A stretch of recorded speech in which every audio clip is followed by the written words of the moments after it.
are you getting anywhere? The power will go out shortly. Who knew interfacing with technology would be difficult, huh? You want to take the front seat? Well, no, it's just...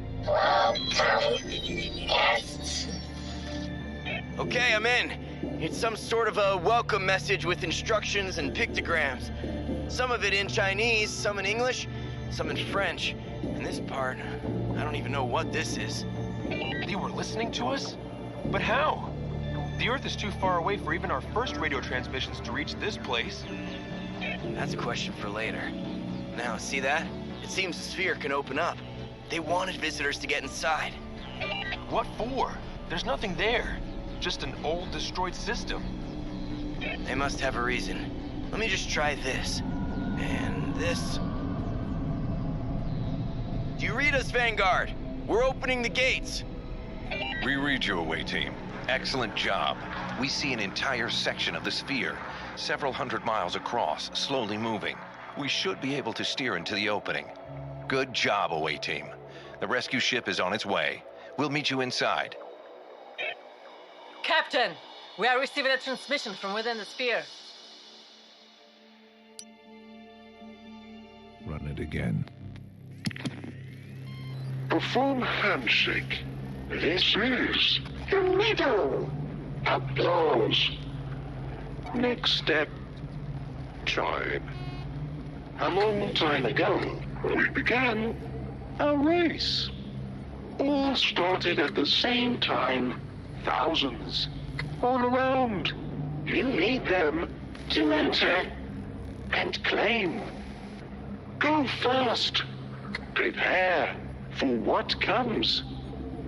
We're sorry for stealing your future. It was the only way. Enter. Claim. Enter? Enter what? It all started with a string of data, coordinates, discovered inside the non-coding DNA of every living cell on Earth. It took decades to build a ship capable of reaching them.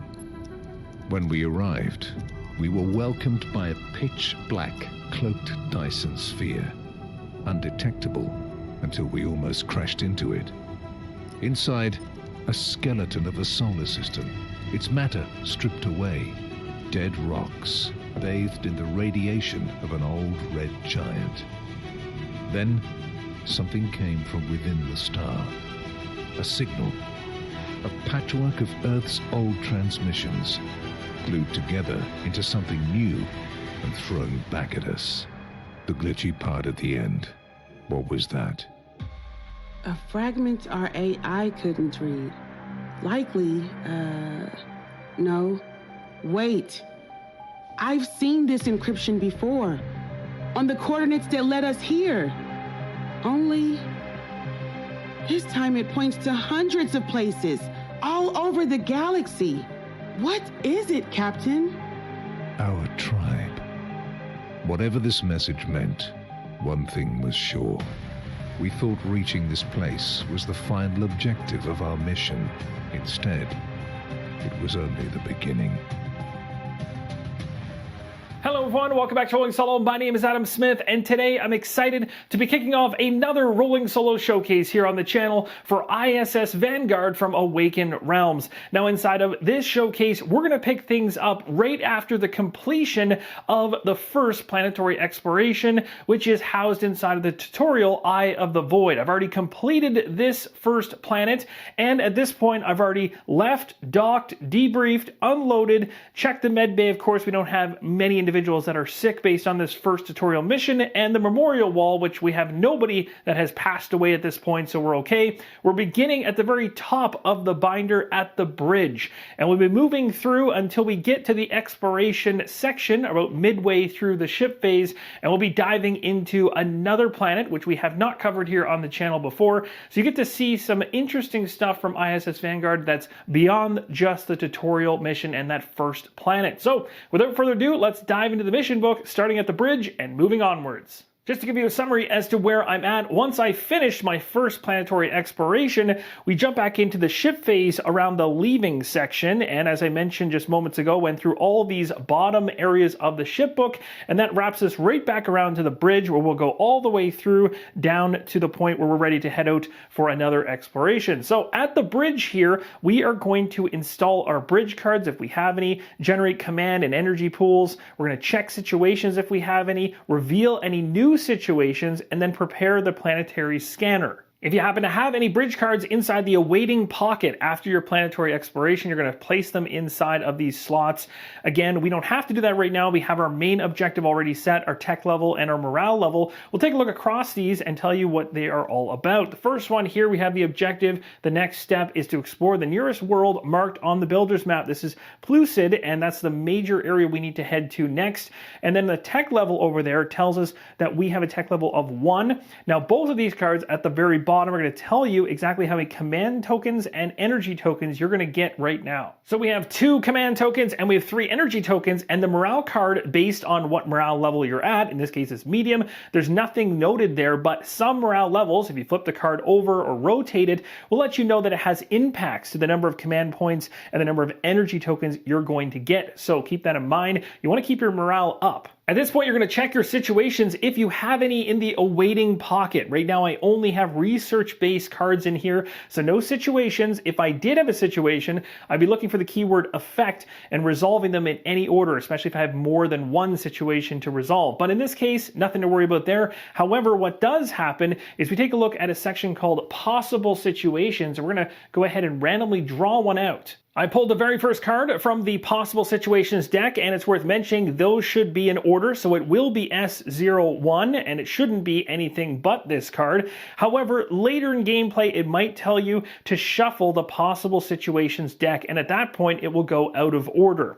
So it's worth mentioning this. We have Homesick. It's called It's Been a Couple of Years Since Vanguard Left Earth, and the ship's new mission seems like a daunting, enormous enterprise. Some crew members are only now realizing they may never see Earth again.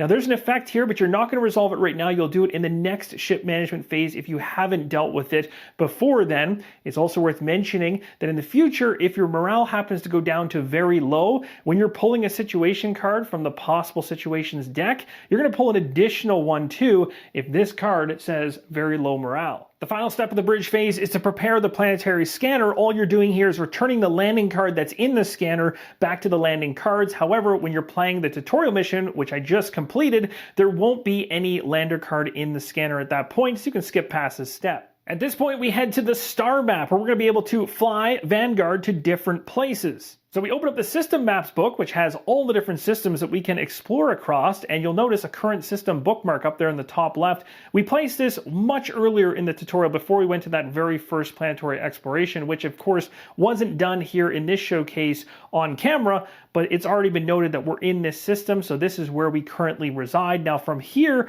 we can choose to visit a destination within the system we're in, or we can fly to a new system. So for me, I'm going to pay the 1 energy in order to go to TOI2, going to log 400, which we'll take a look at in a moment here. So I've spent the 1 energy, which is going to go back to the pool. I'm now on this TOI2 space, and I can also take this current system bookmark. We'll move it over to the next page.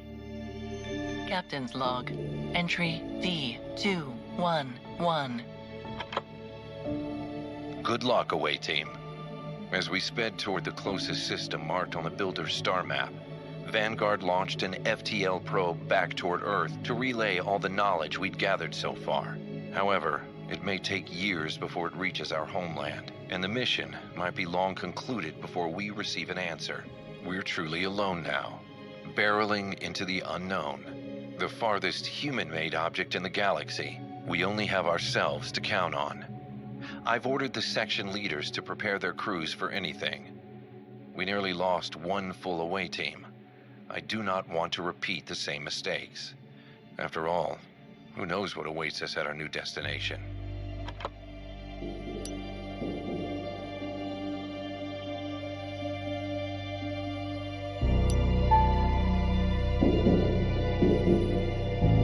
Captain's log, entry 213. The landing on the Eye of the Void laid bare 2 key facts. First, Our landers will face unpredictable threats. Second, even a short scouting mission can leave the away team stranded for weeks. During our long flight to TOI-2C, we had plenty of time to put our leading researchers and engineers to work, addressing these weaknesses as section leaders prepare their crew for another ground mission. I hope things will go smoother than last time. Unfortunately, the first long-range scans of planets in the system revealed something troubling. Now, when you begin the game, you're not going to be generating a ton of energy. I only have 3 energy. I've already spent 1, so I have 2 remaining. My main objective here is to avoid becoming adrift. If you become adrift, there's a couple nasty things that can happen to you. You're going to be lowering your morale, which we've already talked about being a bad thing. You're going to place a penalty token in the command pool, which is not good. And you're going to go to page 39 of the shipbook, and you're going to continue on from there. So this is not what you want to have happen. Basically, if that happens, you've essentially used up all your energy and not gotten yourself to a point of landing at any destination, so your ship has basically just gone adrift in space. We want to avoid this. So how do we do it? We take a look at how much energy we have. We have 2. We need to make logical choices as to what we want to do or how we want to divvy up this energy and use it. And of course, we don't have to use all of it, but you'll also notice icons on the destination areas of a system, which will all be listed out along the bottom versus the top ones, which talk about outbound systems and the way to spend energy to go elsewhere. There might be requirements even to leave outbound systems, like you have to have certain bridge cards in place and so on, but you'll see that listed in the outbound systems section.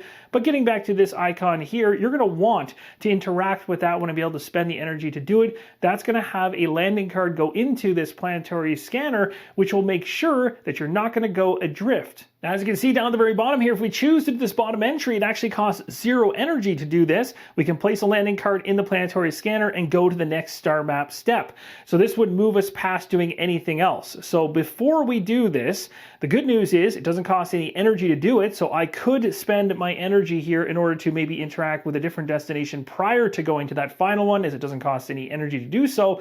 Or I could choose to keep my energy, go to this final destination right here, knowing that we're heading towards a landing, and then we place a card into the planetary scanner, and I can use energy that I still have, if I have any at this point, in order to try and find out more about the planet prior to landing there. That's your choice to do. You can choose to interact with the star system map and find things out, or get bonuses or benefits from it, or you can try to gain more knowledge of the planet you're deciding to land on. I'm going to choose to do the destination at the very bottom here and save my energy in order to make use of it during the planetary scanning to show you how that works. I'll also read what's going on up here in the narrative for the system map. It says, this is the closest system marked by the builders. We hope it will shed more light on their grand plan. Did they seed life here just like on Earth? Did it live or did it wither? And then down below here it says this is going to be our first landing on a planet marked by the builders. We need to gain insight into the origin and effects of the calamity that destroyed this planet. Now we shift our focus to the planetary scanner. I've already gone ahead and moved past the first requirement, pushing it above the top of the scanner because, well, it was 0. The next requirement is 1 energy. So if I want to find out what the middle section of the card is, I have to spend an energy, which I'm going to do. And revealing the next requirement is another energy, which I do have, so I'll spend it in order to find out as much as we can about this planet. Now, I was able to pay enough energy to be able to get the card completely out of the planetary scanner, so I just flip it over and take a look at everything revealed. But if you only paid, for instance, for the second row, you'd actually flip the planetary scanner over. You would have the first one at the very top for free, and the second one you'd be able to visibly see because you paid for it. The third one would be hiding. You wouldn't be able to know what it is. But in this case, for me, I've gotten all this. Let's take a closer look. So this card is going to detail out a number of things that we want to be aware of when we're landing on the approach. We also have frequent check icons you can expect, biomes, and we have danger at the very bottom as well. We now move on to ship facilities where we get to spend command tokens. Remember, we have 2 of those currently. We can spend 1 command token in any of these options. We have the situation room, which allows us to solve active situations. We do have 1 situation to resolve, remember.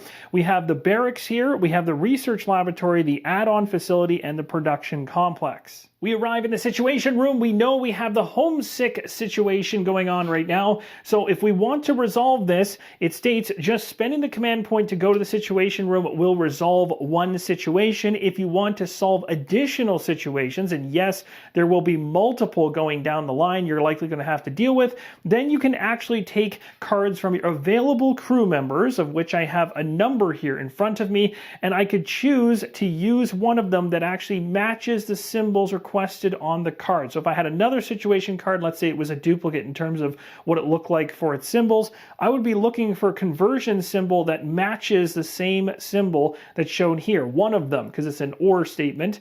And in this case, this individual could be used as a supervisor, and if I choose to assign that person to be a supervisor to deal with that situation, then they go into the resting slot in the card tray. However, I don't have to worry about that because I spent a command point in order to resolve one situation, and it mentions right here, when resolved, remove this card from the game. We head back to ship facilities where we use our last command point to choose where we want to go next. It's recommended to go to the barracks or the production complex. I'm going to choose the production complex. The production complex has two major pages. The one you're seeing here on the right is where the production projects are placed that are ready for production. If you have any production projects sitting inside the awaiting sleeve, you can take them out and place them inside of here in the ready for production slots. And then we get to install production upgrades. So we're going to take all the production upgrade cards out of the awaiting bag if we have any, insert them into the empty production upgrade slots on page 14. So on the opposite side of this page, but we'll continue on down because we don't have those.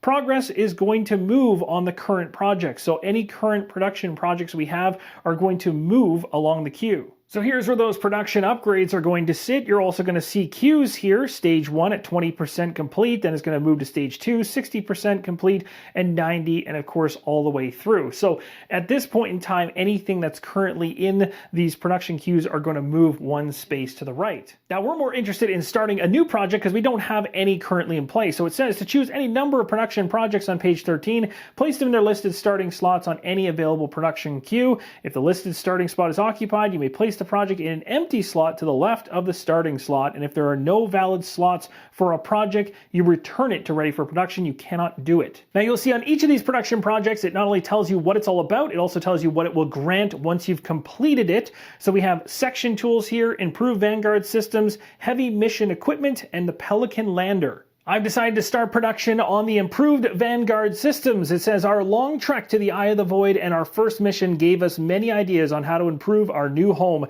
This will grant, when it's completed, a bridge upgrade, a lander mod, and a facility upgrade. Also, at the very bottom of the card, which is now covered over by the actual sleeve it's inside of, it does say to start it at stage 2. So some of these production projects won't start at the very first stage and work their way up. They might start in stage 2 or even 3 sometimes. Now at this point, based on your available crew members, you might be able to boost a production project to have it complete faster. And you can do this any number of times so long as you have the conversion icon on a crew member that you wish to assign in order to boost it to its next stage in the production queue. So for instance, if I want to boost this thing, as it mentions up here, I have to have either the computer icon or the wrench icon. And looking across all of these, I don't have a single one of those, so I can't assign any of my available crew at this point in time in order to push this ahead any further or faster. We now move to ship management cleanup. As we no longer have any more command tokens, we're going to discard any energy that we have and command tokens remaining in the pools. Well, I've used them all, so they're all gone. We're going to place all success tokens remaining in the pool in the token bag. There is a token bag that comes with the game. I have 2 success tokens remaining. Those are going to go into that bag. And then it says place all the situation cards above the ship book in the awaiting envelope. So you can see if I hadn't dealt with the situation that I had off to the side of the binder, it would have gone in the awaiting bag and later come back out to haunt me. We now move to the hangar section of the book where we're going to install new landers and new lander mods, which come from the awaiting sleeve if we have any in there, which we do not at this point in time. We're also going to be repairing landers if any are damaged. We do not have any damaged landers, so we can skip past this. We're going to choose one in order to head to our destination. It's going to be the Space Ranger, the only one we have up there in the top right.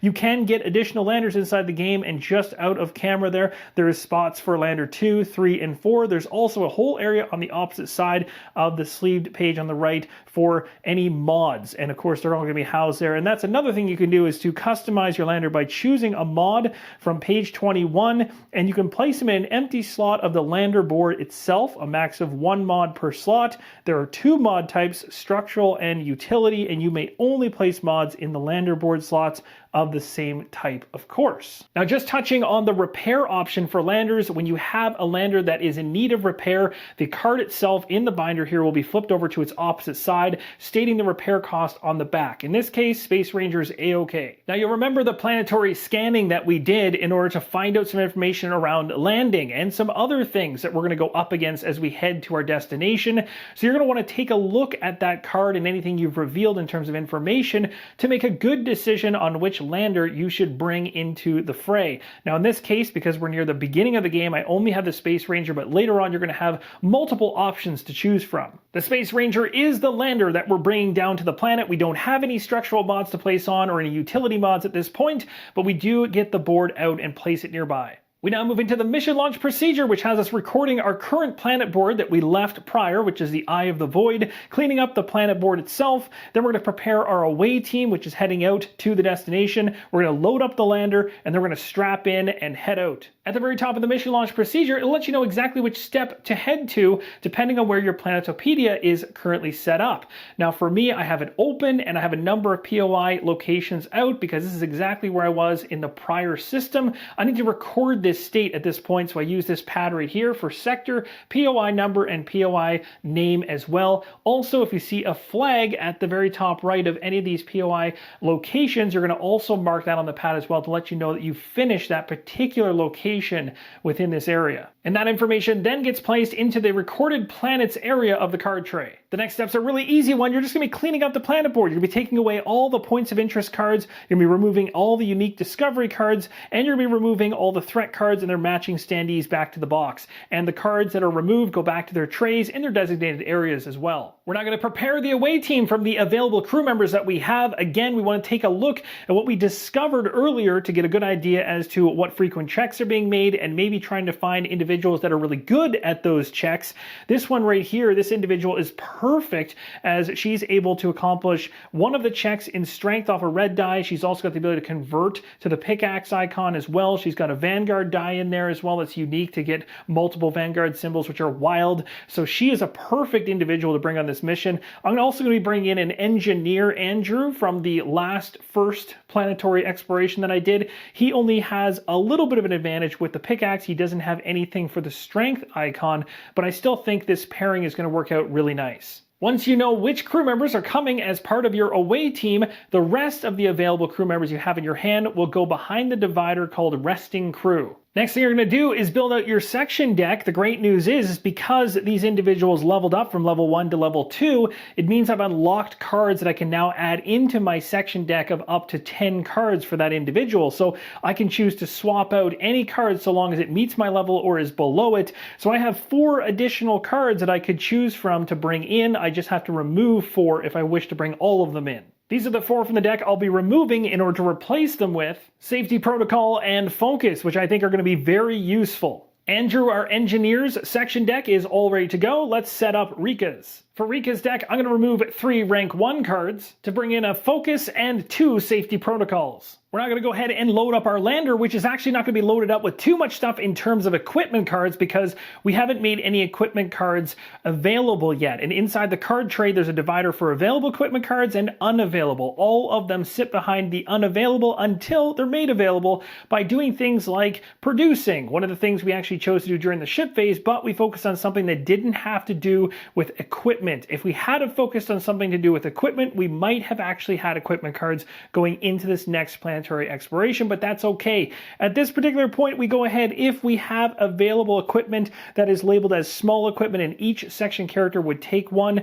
Also, you'd be able to take a look at the top left-hand corner of the lander board. Will tell you where you can take a maximum of personal equipment, which in this case is 4, and a maximum of 2 mission-specific equipment. You put all those cards together from your available equipment and put them in the place listed right to the left of the lander board right here. Again, I don't have any of that stuff right now, so that is going to be left empty. Next, we need to place a marker on the appropriate space of the supplies track. It's the one that's highlighted, which is number 6. The number of supplies, which are denoted by the marker we just placed, and the lander equipment limits we just talked about, all can be modified by using lander mod cards on the lander. Again, don't have any of those right now, but something to work towards in the future. We're now going to take a look at the upper portion of the landing card, which has a briefing number for a log entry 315. Vanguard, this is the away team. We are en route to the designated landing zone. All systems nominal. Uplink stable. We should be past the outer layer of debris right about... Oh, wow. My God. You seeing this, Vanguard? Crystal clear, away team. It seems like the long-range scans were right. The planet is gone. If you see no clear approach vector, you have permission to abort. No, some pieces of the crust look large enough for a touchdown. And we detect anomalous structures among the debris. We could take a look. Anything you bring back will be invaluable, away team. Just don't bite off more than you can chew. There are plenty of other worlds on our list. Copy that, Vanguard. Plotting the landing path.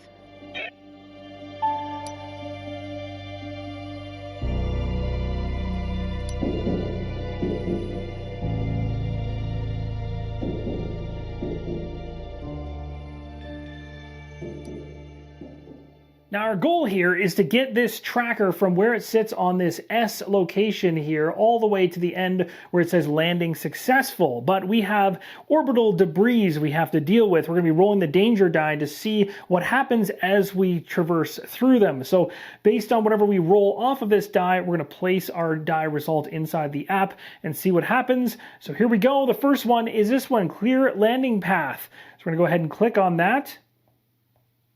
And continue. It says landing successful. So we literally were able to land without any issue whatsoever. The danger die was really kind to me because it had a 1 in 8 chance of me landing successfully right off the hop, which I've done. Now, if I had rolled instead this icon right here based on the logbook and the app, it would have been a debris impact, and I would have had to choose to expose the cargo bay and lose 4 supplies, which would have been pretty bad. And if I can't do that, then I'd have to brace for impact instead, and each crew member would gain a wounded injury, which, as you know, is not good. And then I continue to roll the die. So there is a chance there that the individuals going into this particular landing could come into it very injured. And just like that, we've landed on the planet Pellucid, and we can move past the mission launch procedure. We're now beginning our planetary exploration, which is on page 24 of the ship book. We're now going to prepare the planet board. We're going to find mission M21. We're going to place that card face up in its slot there on the right. Just above it, unique discoveries 2 and 3. We'll be placing 2 first, face down, and then 3 on top of it face down. In some cases, the game will tell you to place a global condition card into play in the bottom right there, but in this case, there's already one printed right on the planet board itself to start us off. Next, you're going to find the lead bag, and you're going to place all of the leads. There should be 20 of them inside the bag. Next, you're going to take all 5 different types of discovery decks, live specimen, strange flora, alien tech, microorganism, and mineral. Shuffle each of these decks individually and place them at the top of the map. Next, you're going to want to take the event deck, give that a good shuffle, and place it to the left of the planet board. Then find the injuries deck and place it to the right of the planet board. Now go ahead and place your lander miniature in any location that has this lander icon in it, and the location you place your lander is now referred to as the lander sector. Miniatures representing your away team are now placed in that lander sector. As a group, or when you're playing solo, go ahead and find all the rank up cards in tray number 1. You're going to shuffle these up, you're going to draw 2 at random and select which one you want, then place it incomplete side face down next to your lander board. Here are the 2 cards randomly selected, and I'm going to choose to go with the one on the left here. It says at the end of the planetary exploration, flip this card if you have at least 5 discovery cards on your lander board. At this point, if there were any equipment cards on our lander, we would divide them up amongst our away team. We don't currently have to worry about this, so we move on to placing our turn available tokens, green side facing up for each section. Both crew members then go ahead and draw 2 cards from their section decks each. And the recon player gets to decide who gets to start things off, but in this case, me playing solo, there's no recon player. We're going ahead and giving the start token to security. And that's going to wrap up the shipbook. In terms of what we need to do right now, we'll simply close the binder up and put it off to the side. And in the next video, we're going to dive into planetary exploration of Pellucid, which I'm really looking forward to. We'll also talk more about the planet, the mission objectives, and what we're aiming to accomplish here. So join me in that next episode, and we'll see what ISS Vanguard has has in store for us. Thank you guys so much for watching, and as always, keep on rolling solo.